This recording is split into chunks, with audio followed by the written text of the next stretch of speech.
Hello, welcome back to Meditating the Word.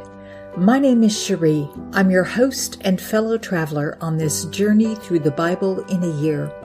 Whether you've been reading the Bible for years or if this is your first time to read it, from Genesis to Revelation, I'm so glad to have you with us. We are in the 9th month of our journey, and we still have a lot of people to meet and places to visit. So let's jump into today's passage. This is day 267. Today we finish reading the book of Esther, chapters 6 through 10. I'm reading from the World English Bible.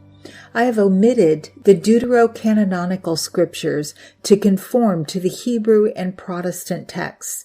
So if you're following along in the World English Bible translation, you'll notice a difference after verses 8:12 and 10:3. Let's get started. The Book of Esther, chapters 6 through 10. On that night, the king couldn't sleep. He commanded the book of records of the Chronicles to be brought, and they were read to the king. It was found written that Mordecai had told of Bigthana and Teresh, two of the king's eunuchs, who were doorkeepers, who had tried to lay hands on the king Ahasuerus. The king said, "What honor and dignity has been given to Mordecai for this?" Then the king's servants who attended him said, "Nothing has been done for him." The king said, "Who is in the court?" Now Haman had come into the outer court of the king's house to speak to the king about hanging Mordecai on the gallows that he had prepared for him. The king's servants said to him, "Behold, Haman stands in the court." The king said, "Let him come in." So Haman came in. The king said to him, "What shall be done to the man whom the king delights to honor?" Now Haman said in his heart, "Who would the king delight to honor more than myself?" Haman said to the king, "For the man whom the king delights to honor, let royal clothing be brought, which the king uses to wear, and the horse that the king rides on, and on the head of which a royal crown is set. Let the clothing and the horse be delivered to the hand of one of the king's most noble princes, that they may array the man whom the king delights to honor with them, and have him ride on horseback through the city square, and proclaim before him, 'Thus it shall be done to the man whom the king delights to honor.'" Then the king said to Haman, "Hurry, and take the clothing and the horse, as you have said, and do this for Mordecai the Jew, who sits at the king's gate. Let nothing fail of all that you have spoken." Then Haman took the clothing and the horse, and arrayed Mordecai, and had him ride through the city square, and proclaimed before him, "Thus it shall be done to the man whom the king delights to honor." Mordecai came back to the king's gate, but Haman hurried to his house, mourning and having his head covered. Haman recounted to Zeresh his wife and all his friends everything that had happened to him. Then his wise men and Zeresh his wife said to him, "If Mordecai, before whom you have begun to fall, is of Jewish descent, you will not prevail against him, but you will surely fall before him." While they were yet talking with him, the king's eunuchs came and hurried to bring Haman to the banquet that Esther had prepared. So the king and Haman came to the banquet with Esther the queen. The king said again to Esther on the second day at the banquet of wine, "What is your petition, Queen Esther? It shall be granted you. What is your request? Even to the half of the kingdom it shall be performed." Then Esther the queen answered, "If I have found favor in your sight, O king, and if it pleases the king, let my life be given me at my petition, and my people at my request. For we are sold, I and my people, to be destroyed, to be slain, and to perish. But if we had been sold for male and female slaves, I would have held my peace. although the adversary could not have compensated for the king's loss. Then King Ahasuerus said to Esther the queen, "Who is he, and where is he who dared presume in his heart to do so?" Esther said, "An adversary and an enemy, even this wicked Haman." Then Haman was afraid before the king and the queen. The king arose in his wrath from the banquet of wine and went into the palace garden. Haman stood up to make request for his life to Esther the queen, for he saw that there was evil determined against him by the king. Then the king returned out of the palace garden into the place of the banquet of wine, and Haman had fallen on the couch where Esther was. Then the king said, "Will he even assault the queen in front of me in the house?" As the word went out of the king's mouth, they covered Haman's face. Then Harbona, one of the eunuchs who were with the king, said, "Behold, the gallows 50 cubits high, which Haman has made for Mordecai, who spoke good for the king, is standing at Haman's house." The king said, "Hang him on it." So they hanged Haman on the gallows that he had prepared for Mordecai. Then the king's wrath was pacified. On that day, King Ahasuerus gave the house of Haman, the Jews' enemy, to Esther the queen. Mordecai came before the king, for Esther had told what he was to her. The king took off his ring, which he had taken from Haman, and gave it to Mordecai. Esther set Mordecai over the house of Haman.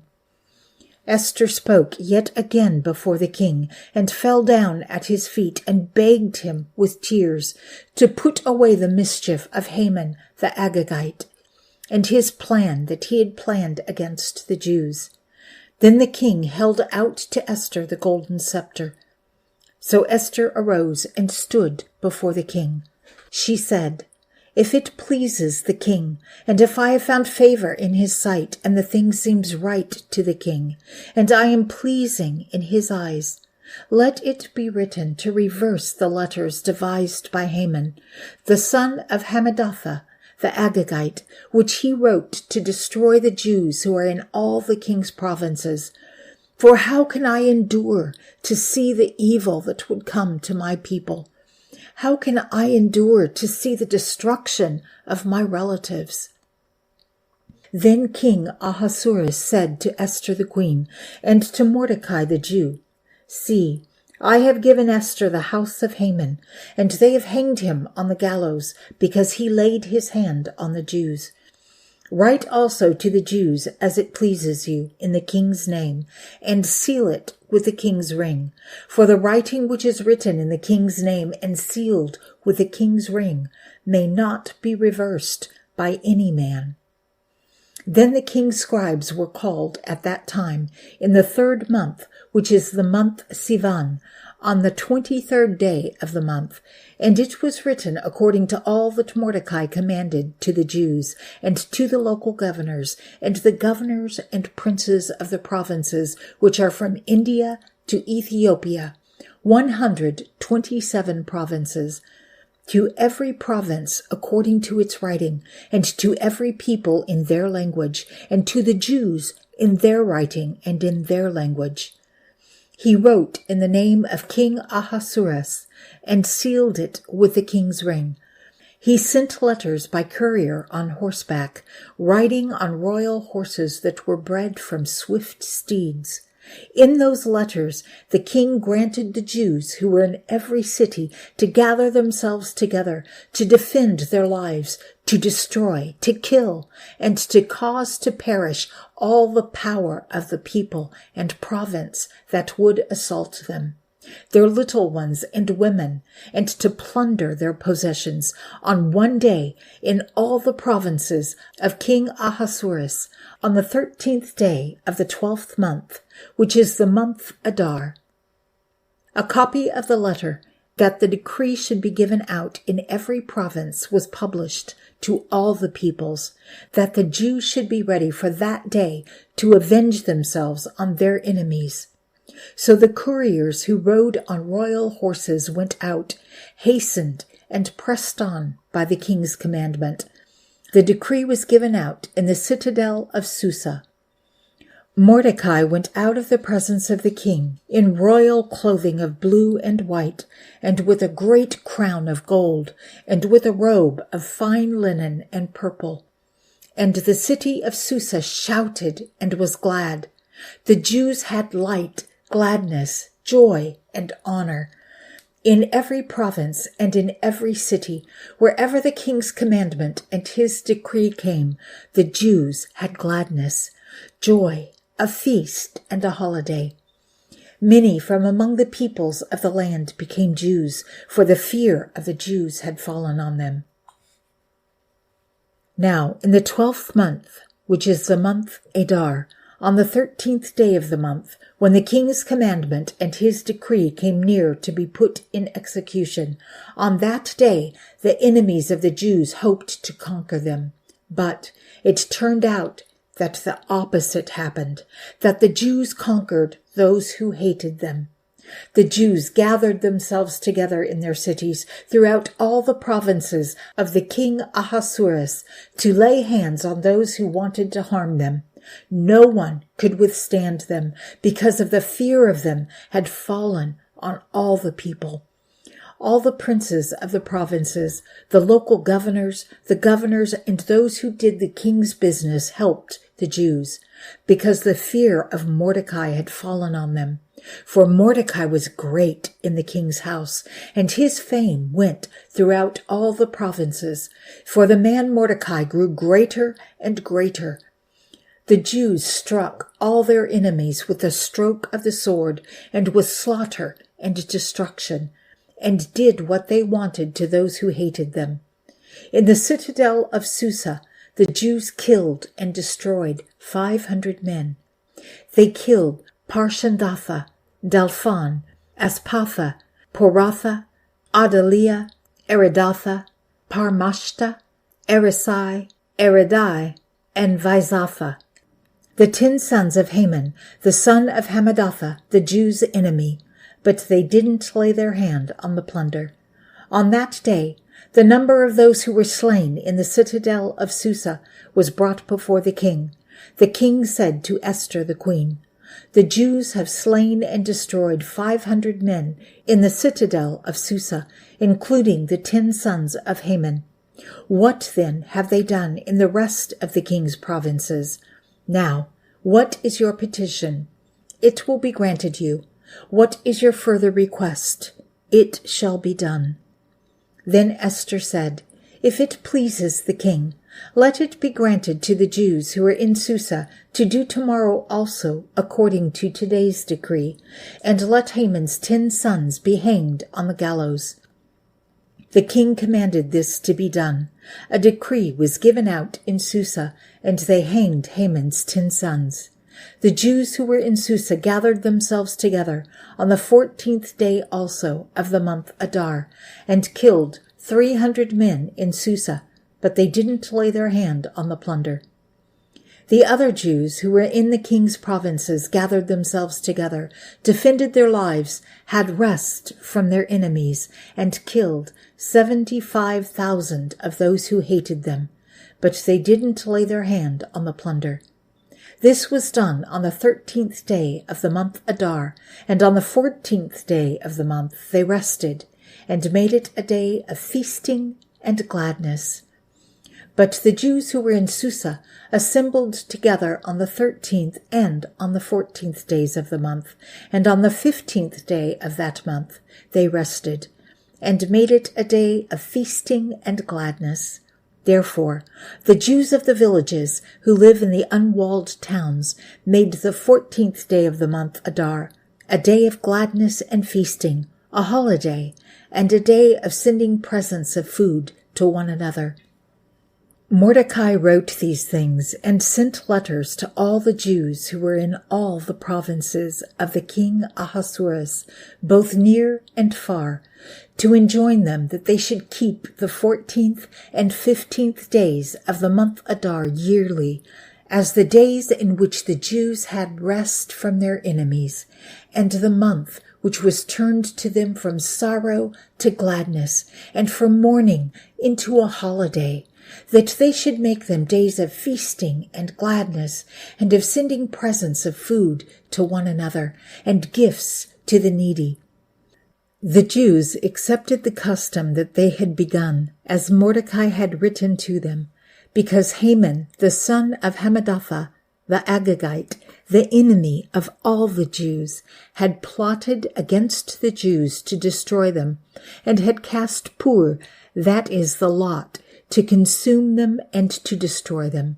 But when this became known to the king, he commanded by letters that his wicked plan, which he had planned against the Jews, should return on his own head, and that he and his sons should be hanged on the gallows. Therefore they called these days Purim, from the word pur. Therefore, because of all the words of this letter, and of that which they had seen concerning this matter, and that which had come to them, the Jews established and imposed on themselves, on their descendants, and on all those who joined themselves to them, so that it should not fail that they would keep these 2 days according to what was written, and according to its appointed time every year, and that these days should be remembered and kept throughout every generation, every family, every province, and every city, and that these days of Purim should not fail from among the Jews, nor their memory perish from their offspring. Then Esther the queen, the daughter of Abihail, and Mordecai the Jew, wrote with all authority to confirm the second letter of Purim. He sent letters to all the Jews in the 127 provinces of the kingdom of Ahasuerus with words of peace and truth, to confirm these days of Purim in their appointed times, as Mordecai the Jew and Esther the queen had decreed, and as they had imposed upon themselves and their descendants in the matter of the fastings and their mourning. The commandment of Esther confirmed these matters of Purim, and it was written in the book. King Ahasuerus laid a tribute on the land and on the islands of the sea. Aren't all the acts of his power and of his might, and the full account of the greatness of Mordecai, to which the king advanced him, written in the book of the Chronicles of the kings of Media and Persia? For Mordecai the Jew was next to King Ahasuerus, and great among the Jews, and accepted by the multitude of his brothers, seeking the good of his people, and speaking peace to all his descendants.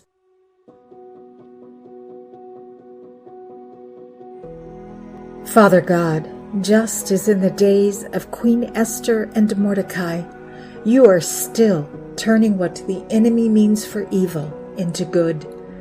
You take our mourning and turn it into a holiday. You take our sorrow and turn it into gladness. Thank you for your faithfulness, Father. Amen. Well, there we have it. Another chapter in our journey through the Bible. It isn't always easy to understand, but remember, it isn't a race, and each word we read is a seed planted in our hearts. Thank you for being part of this journey. Join us tomorrow and every day as we continue our journey through the pages of the Bible. This is Cherie signing off for the day. Remember, you are in my prayers. I can't wait to see you tomorrow. Until next time, be blessed and be a blessing.